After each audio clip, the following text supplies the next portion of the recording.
Welcome to the Explainer, everyone.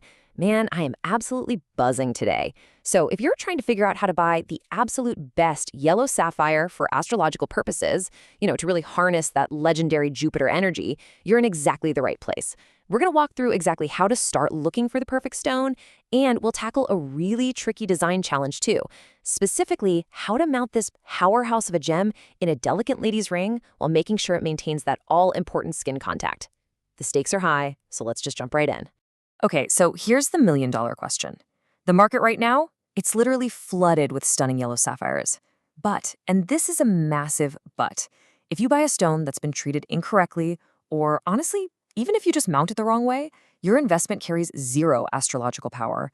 Sure, it looks incredibly pretty, but energetically, it's dead. Zip. Nada. A total paperweight. So today, we're making sure that doesn't happen to you. Here is our roadmap for today's journey. First, we'll look at the astrological power of Pukhraj. Second, spotting fakes and treatments. Third, decoding color and origin. And finally, designing the perfect ring. Let's kick things off with Section 1, Astrological Power of Pukhraj. So, in Vedic astrology, the yellow sapphire goes by the name Pukhraj, and it's directly tied to Jupiter, or Guru. Now, as you probably know, Jupiter is basically the ultimate good guy in the Jyotish system, the most benefic planet out there. Wearing a Pukhraj is kind of like walking around with a cosmic antenna. Its expansive, super prosperous energy is believed to flow right through this specific gem, pulling in wealth, wisdom, and marital bliss. But here's the catch. For that antenna to actually work, the stone has got to be pure. Which brings us right to Section 2, spotting fakes and treatments. All right, listen up, because this is absolutely crucial. You're basically looking at two completely different paths here. On one hand, you've got natural, unheated sapphires. These beauties spent millions of years forming deep underground. They hold the real, pure planetary vibrations. Then, on the other hand, you have what the trade casually calls Bangkok sapphires. These are stones that have been blasted with intense heat or pumped full of chemicals like beryllium just to make them look brightly colored and flawless. The big takeaway here? If your stone is heat-treated to look perfect, it's astrologically dead. The heat literally scrambles the crystal lattice and kills off the natural energy. For a true astrological remedy, you need a natural, totally untreated stone. No exceptions. And listen to this, gemologists actually have a brilliant little trick for catching the fakes, discovered by gemologist Richard Hughes. Usually, the internal color bands in a yellow sapphire are practically invisible. But Hughes figured out that if you just slap a simple blue filter over your light source, bam, the growth lines pop right out. It's like magic. If those lines are perfectly straight, boom, you've got a natural stone. But if they curve, yeah, that's a lab-grown synthetic made using the Bernoulli process. It's a ridiculously clever way labs prove your stone actually came from the Earth.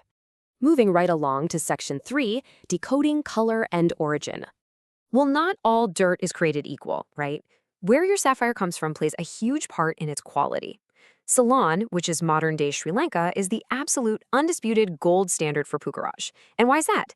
Because Sri Lanka pumps out a ton of naturally colored, unheated material with this gorgeous, warm golden vibe.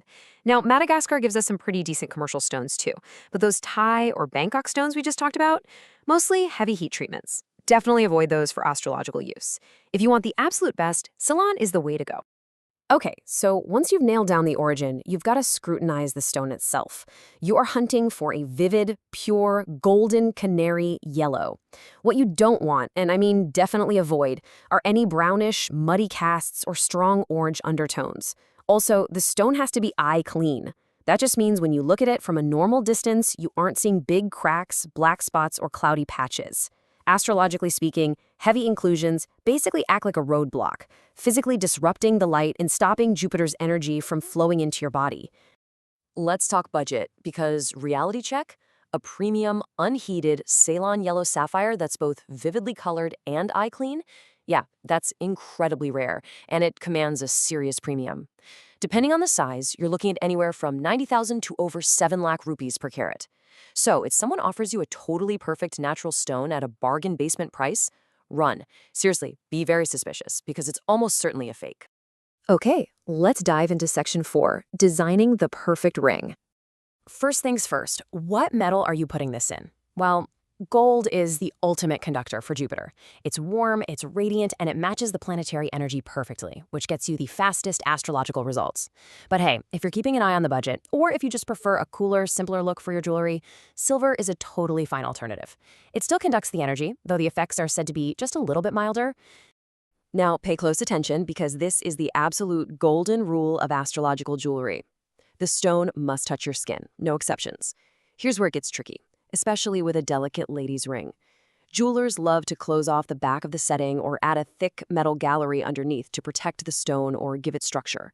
You literally cannot let them do this. You have to insist on an open back setting. The bottom of the sapphire, the coolet, has to be completely exposed. That way, when you slide that beautiful ring onto your finger, the gem rests right against your skin, letting all that Jupiter energy flow straight into you. Honestly, the whole point of this explainer boils down to a very specific checklist.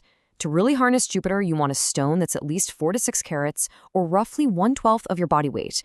Make absolutely sure it's natural and unheated, and get a trusted lab certificate to prove it, always. Make sure your jeweler uses an open back setting for that vital skin contact. You're going to wear it on your right index finger. And finally, for maximum impact, put it on for the very first time on a Thursday morning between 5 and 7 a.m. That is Jupiter's exact power window.